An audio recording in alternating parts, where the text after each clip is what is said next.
Hello friends, welcome to RGM online classes. RGM education YouTube চ্যানেলের পক্ষ থেকে আজকে ইন্ডিয়ান কনস্টিটিউশন বা ভারতের সংবিধানের উপর 500টি বাছাই করা বিশেষ প্রশ্ন উত্তর পাবলিশ করা হচ্ছে একটি পিডিএফের মধ্য দিয়ে। আমরা অলরেডি বিগত 10 বছরের বিভিন্ন সরকারি চাকরির পরীক্ষা পশ্চিমবঙ্গ তথা ভারতবর্ষের বিভিন্ন রকমের কম্পিটিটিভ এক্সামের ওপর ইন্ডিয়ান হিস্ট্রি আর ইন্ডিয়ান জিওগ্রাফিতে কী কী প্রশ্ন এসেছিলো সেগুলোর উপরে দুটি আলাদা আলাদা করে কিন্তু পিডিএফ পাবলিশ করেছি, যেগুলোর লিঙ্ক আমি নিচে ডিসক্রিপশনে দিয়েছি, তোমরা চাইলে সেখান থেকে ডাউনলোড করে নিতে পারো। আজকে আমরা সেই বিষয়টিকে মাথায় রেখে ইন্ডিয়ান কনস্টিটিউশন বা ভারতের সংবিধান থেকে ডাব্লিউবিসিএস, ইউপিএসসি সহ অন্যান্য সরকারি চাকরি পরীক্ষাতে কী কী প্রশ্ন এসেছে গত 10 বছরে, সেই সমস্ত প্রশ্নগুলো কিন্তু আজকে তুলে এইখানে এই সেটটি তৈরি করা হয়েছে, প্রশ্ন উত্তর তৈরি করে এই পিডিএফটি বানানো হয়েছে। আজকের সেটে আমরা ভারতের সংবিধান থেকে যেগুলো আলোচনা করব সেগুলো হলো সংবিধান রচনা, সংবিধানের প্রস্তাবনা, সংবিধানের ধারা, সংবিধানের অধ্যায়, রাষ্ট্রপতি, আইনসভা, রাজ্যসভা, বিধানসভা, লোকসভা, বিধান পরিষদ, হাইকোর্ট, সুপ্রিম কোর্ট, রাজ্য এবং কেন্দ্রশাসিত অঞ্চল, প্রধানমন্ত্রী, মুখ্যমন্ত্রী, রাজ্যপাল, সংবিধানের সংশোধনী যে ধারাগুলো, আইন কানুন, সংবিধানের তফসিল। প্রত্যেকটা পার্ট থেকে কিন্তু চাকরির পরীক্ষাতে যে প্রশ্নগুলো এসেছিলো, বিশেষ করে সেই প্রশ্নগুলোকে ওয়ান লাইনার কোশ্চেন আনসারে করা হয়েছে। যদিও প্রশ্নগুলো এমসিকিউ প্যাটার্নে করা হয় পরীক্ষাগুলোতে, কিন্তু যেহেতু পিডিএফের 500টা প্রশ্ন একসাথে, সেই জন্য পেজ সংখ্যা কমানোর জন্য তোমরা অনেকেই সেটাকে প্রিন্ট করে পড়াশোনা করো, তো সেই কারণে ওয়ান লাইনার কোশ্চেন আনসার মোডে কিন্তু করা হয়েছে এমসিকিউ এর পরিবর্তে। ঠিক আছে, এগুলো তোমরা যারা যে কোনো রকমের রাজ্যের যে কোনো রকমের পরীক্ষা এবং তার পাশাপাশি কেন্দ্রের যে কোনো রকমের পরীক্ষাতে যেখানে ইন্ডিয়ান কনস্টিটিউশন পার্টটা রয়েছে, সেগুলো প্রত্যেকটা পরীক্ষার জন্য এই পার্টটা কিন্তু গুরুত্বপূর্ণ। ঠিক আছে, তো আমরা চলে যাব প্রথম প্রশ্নে। কি আছে প্রথম প্রশ্ন একটু দেখে নেব। দেখো, প্রথম প্রশ্নে রয়েছে ভারতের সংবিধানের ষষ্ঠ তালিকায় যে বিষয় নিয়ে সংস্থান রাখা হয়েছে সেটা কি? সেটা হচ্ছে আসাম, মেঘালয়, মিজোরাম রাজ্যের উপজাতি এলাকা শাসন নিয়ে। ঠিক আছে, ভারতের প্রধানমন্ত্রী যিনি তৎকালীন ভারতীয় জাতীয় কংগ্রেসের সদস্য পদে ছিলেন না, অর্থাৎ ভারতে তো প্রধানত যে স্বাধীন হওয়ার পরে তো পণ্ডিত জওহরলাল নেহেরু প্রধানমন্ত্রী হয়েছিলেন, যিনি ইন্ডিয়ান ন্যাশনাল কংগ্রেসের একজন সদস্য ছিলেন। তো ইন্ডিয়ান ন্যাশনাল কংগ্রেসের সদস্য ছাড়া প্রথম কে প্রধানমন্ত্রী হয়েছিলেন? তিনি হচ্ছেন মোরারজি দেসাই। ঠিক আছে, মোরারজি দেসাই। তো এখানে প্রত্যেকটা পার্ট থেকে কিন্তু প্রশ্ন রয়েছে, অর্থাৎ বিভিন্ন রকমভাবে প্রশ্নগুলোকে নেওয়া হয়েছে। যেই রকমভাবে পরীক্ষাতে এসেছে সেই রকমভাবে প্রশ্নগুলোকে একদমই অপরিবর্তিতভাবে রাখা হয়েছে, শুধুমাত্র যেগুলো ভুল অপশন সেগুলোকে তুলে দেওয়া হয়েছে। তথ্য অবগত হওয়ার অধিকার সংক্রান্ত আইনটি নিম্নোক্ত কোন রাজ্যটি ছাড়া বাকি সর্বত্র প্রযোজ্য? সেটা হচ্ছে জম্মু কাশ্মীর। যদিও বর্তমানে এই জম্মু কাশ্মীর কোনো রাজ্য নয়, এটা একটি কেন্দ্রশাসিত অঞ্চল। যেহেতু বললাম বিগত 10 বছর, তো 2019 সালে জম্মু কাশ্মীর কেন্দ্রশাসিত অঞ্চল হয়ে গিয়েছে। তার আগে পর্যন্ত এটা একটা স্বাধীন রাজ্য ছিল। যেহেতু বললাম বিগত 10 বছরের বিভিন্ন চাকরি পরীক্ষার প্রশ্ন, সেই কারণে এখানে রাজ্যের কথাটা কিন্তু বলা হয়েছে। তারপরে বলছে ভারতীয় সংবিধানের 109তম সংশোধনীটির সঙ্গে কিসের সঙ্গে সম্পর্কিত? এটা হচ্ছে তপশিলি জাতি এবং উপজাতি, অর্থাৎ শিডিউল কাস্ট এবং শিডিউল ট্রাইবের সঙ্গে। দেখো, 3টা পার্টে করা হয়েছে, মানে 3টা পার্ট বলতে 3টা রো করে দেওয়া হয়েছে। ঠিক আছে, প্রথমে এই উপর নিচে আসবে, তারপরে এখান থেকে 2 নম্বরে, এটা উপর নিচে আসার পরে আবার এখান থেকে 3 নম্বরে যাবে। তোমরা যারা এটা প্রিন্ট করে পড়বে তাদের কিন্তু সেভাবে সুবিধা হবে, এবং পেজ সংখ্যা যাতে কম হয় তার জন্য এই ব্যবস্থাটা করা হয়েছে। সংবিধানের কোন সংশোধনী আইনে সমস্ত ভারতীয় নাগরিকের শিক্ষার অধিকার দেওয়া হয়েছে? 86তম আইনে। এবং যারা এই পিডিএফটি ডাউনলোড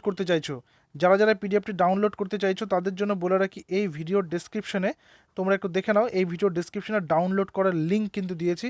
সেখান থেকে তোমরা অনায়াসে এই গোটা পিডিএফটি, যেখানে 500টি প্রশ্ন রয়েছে, 500টি প্রশ্নের এই পিডিএফটি কিন্তু তোমরা ডাউনলোড করে নিতে পারবে। প্রশ্নের সাথে তার অ্যান্সারও কিন্তু করে দেওয়া হয়েছে। ঠিক আছে, সেটা তোমরা ডাউনলোড করে খুব সহজেই পড়তে পারবে। নেক্সট রয়েছে ভারতীয় সংবিধানের কোন ধারাতে কেন্দ্র এবং রাজ্যগুলির মধ্যে আর্থিক সম্পর্কের বিষয়ে সুপারিশ করার জন্য অর্থ কমিশন গঠনের যে সংস্থার কথা বলা হয়েছে সেটা হচ্ছে 280 নম্বর ধারাতে। ঠিক আছে, আর্টিকেল নাম্বার 280। তারপরে বলেছে নিম্নলিখিত কোন পদ, ঠিক আছে, পদের কথা বলছে, ভারতীয় সংবিধান দ্বারা প্রদত্ত নয়? সেটা হচ্ছে উপপ্রধানমন্ত্রী। ঠিক আছে, উপপ্রধানমন্ত্রী পদটি কিন্তু ভারতীয় সংবিধানে নেই।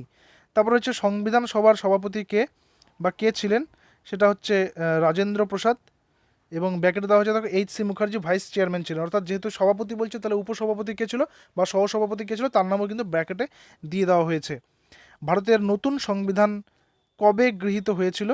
26শে নভেম্বর 1949, কিন্তু সেটাকে ইন্যাক্টেড বা সেটা হচ্ছে বাস্তবায়িত হয় বা সেটা কেম ইন ফোর্স, সেটা কবে হয়েছিল? 1950-এর 26 জানুয়ারি।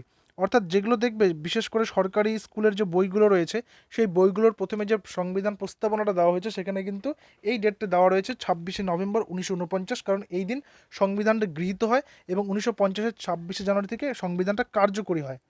ঠিক আছে, এবং সেই কারণে 26 জানুয়ারি ডেটটিকে প্রজাতন্ত্র দিবস হিসেবে পালন করা হয়ে থাকে। ভারতের কোন রাজ্যটি ভাষার ভিত্তিতে প্রথম গঠিত হয়?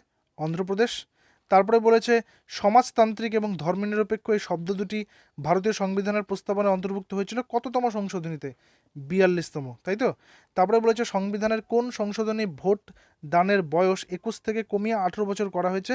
সেটা হলো 61তম সংশোধনীতে। তোমরা যারা যারা সেটা ডাউনলোড করবে সেটা কিন্তু তারা কিন্তু প্রত্যেকেই পেয়ে যাবে। এবং বিশেষ করে যারা পিটির জন্য প্রিপারেশন নিচ্ছ, যারা WBCS এর জন্য প্রিপারেশন নিচ্ছ, যারা অন্যান্য সরকারি চাকরি পরীক্ষার জন্য প্রিপারেশন নিচ্ছে, এবং রিসেন্টলি যে স্কুল সার্ভিস কমিশনের গ্রুপ সি এবং গ্রুপ ডির যে ভ্যাকেন্সির লিস্টটা চেয়ে পাঠানো হয়েছে, অর্থাৎ খুব শীঘ্রই হয়তো সেটারও দিয়ে দেওয়া হবে নোটিশ, সেখানেও কিন্তু এই সংবিধানের প্রশ্ন থাকবে। তাদের জন্য এই প্রশ্নটা খুব বেশি গুরুত্বপূর্ণ। এছাড়া WBP বিভিন্ন রকমের চাকরি পরীক্ষা আরও যে রয়েছে প্রত্যেকটার জন্য গুরুত্বপূর্ণ।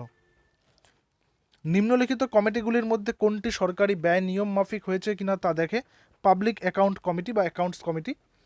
নিম্নলিখিত বিষয়গুলির মধ্যে কোনটি যুগ্ম তালিকাভুক্ত? শ্রমিক কল্যাণ কমিটি। কেন্দ্র ও রাজ্যের মধ্যে রাজস্ব বণ্টিত, অর্থাৎ যে পরিমাণ ট্যাক্সটা আদায় করা হচ্ছে, অর্থাৎ আমরা যারা নাগরিক রয়েছে আমরা যে পরিমাণ ট্যাক্স দিই সে ট্যাক্সটা রাজ্য কতটা নেবে এবং কেন্দ্র কতটা নেবে, বা যেই পরিমাণ জিনিসপত্র বা যেই জিনিসগুলো বাজারে বিক্রি হচ্ছে সেগুলো কেনার জন্য আমরা যে টাকাটা পে করছি, এক্সট্রা যে ট্যাক্সটা পে করছি, সেই টাকার কত পার্সেন্ট কেন্দ্র নেবে, কত পার্সেন্ট রাজ্য নেবে, সেটা কে ঠিক করে? সেটা ঠিক করেছে অর্থ কমিশন। তারপরে হচ্ছে রাজ্য তালিকাভুক্ত বিষয়ে পার্লামেন্ট আইন প্রণয়ন করতে পারে যদি প্রয়োজন হয়, কি জাতীয় স্বার্থ যদি প্রয়োজন হয় তাহলে সেটা কিন্তু করতে পারে। বলছে ভারতের রাষ্ট্রপতি নির্বাচিত হন কার দ্বারা? দেখো, লোকসভা, রাজ্যসভা এবং বিধানসভাগুলির নির্বাচিত সদস্যদের দ্বারা। ঠিক আছে, লোকসভা, রাজ্যসভা এবং বিধানসভাগুলির নির্বাচিত সদস্যদের দ্বারা।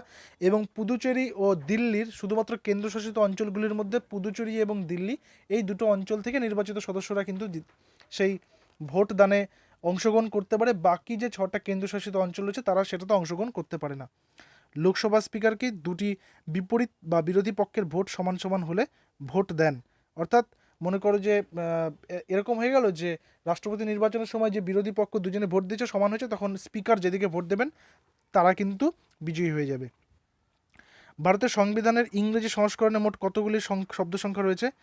দেখো এখানে 117,369টি। ঠিক আছে, তারপরে রয়েছে ভারতীয় সংবিধানের 24তম ধারায় কোনো কারখানায় শিশুদের নিষিদ্ধ করা হয়েছে কত বছর বয়সে? 14 বছর বা তার কম। এটা নিয়ে কিন্তু একটা ধারাও রয়েছে যেটা হচ্ছে চাইল্ড লেবার অ্যাক্ট। সেই চাইল্ড লেবার অ্যাক্টের কথাও কিন্তু বলা হয়েছে যে 14 বছর বয়সী বাচ্চাদের কিন্তু কোনোরকমভাবে কায়িক শ্রম বা দৈহিক পরিশ্রম করানো যাবে না, এবং তাদেরকে অবশ্যই বুনিয়াদী শিক্ষার অন্তর্গত করতে হবে।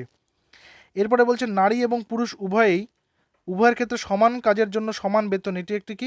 রাষ্ট্র পরিচালনার নির্দেশাত্মক নীতি। নেক্সটে বলেছে ভারতের কেন্দ্র ও রাজ্যের মধ্যে সম্পদ বিভাজনের ক্ষেত্রে কোন সাংবিধানিক ব্যবস্থা চালু আছে? ভারতীয় অর্থ কমিশনের প্রতি 5 বছর অন্তর।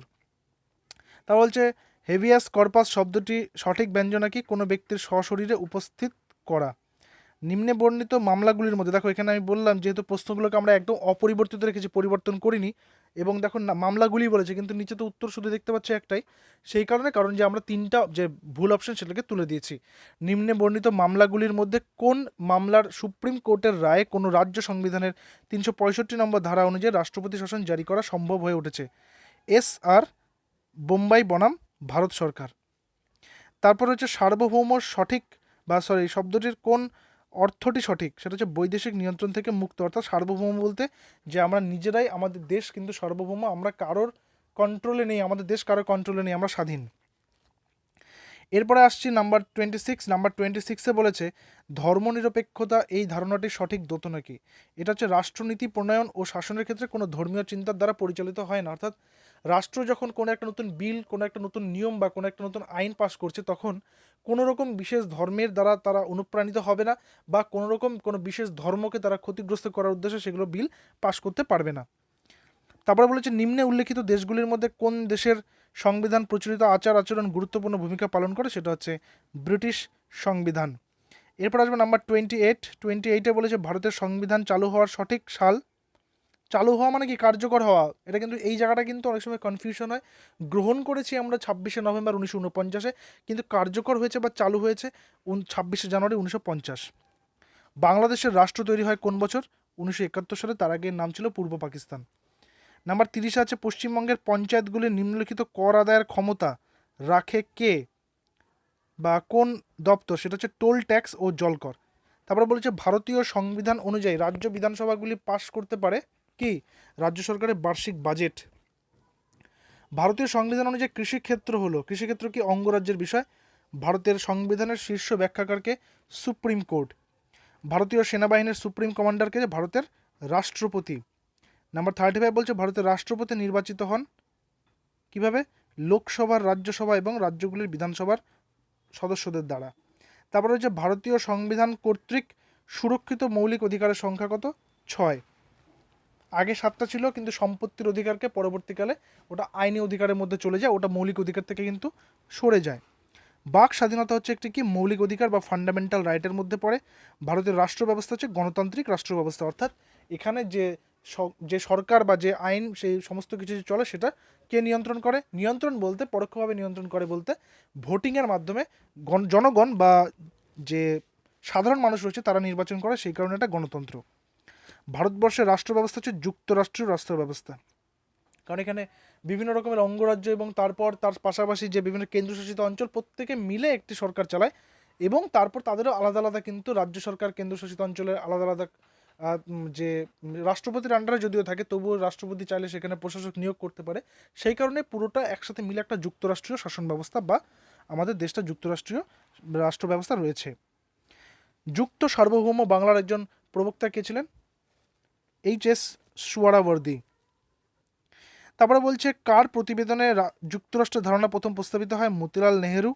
সংবিধান সভার প্রথম সভাপতি কে ছিলেন? ডক্টর রাজেন্দ্র প্রসাদ। তিনি আমাদের প্রথম রাষ্ট্রপতিও ছিলেন, যিনি কন্টিনিউ 12 বছর সেই রাষ্ট্রপতি পদে ছিলেন, এবং তারপর মৃত্যুর পর তিনি তার মৃত্যু অবধি, অর্থাৎ 1950-এর পর থেকে তার মৃত্যু পর্যন্ত তিনি কিন্তু সেই পদে ছিলেন। ব্রিটিশ শাসন থেকে ভারতবর্ষের রাজনৈতিক স্বাধীনতা অর্জিত হয়েছিল কবে? 15ই আগস্ট 1947 সালে। তারপরে বলেছে ভারতের নির্বাচিত কমিশন জাতীয় ভোটার দিবস কবে পালন করে?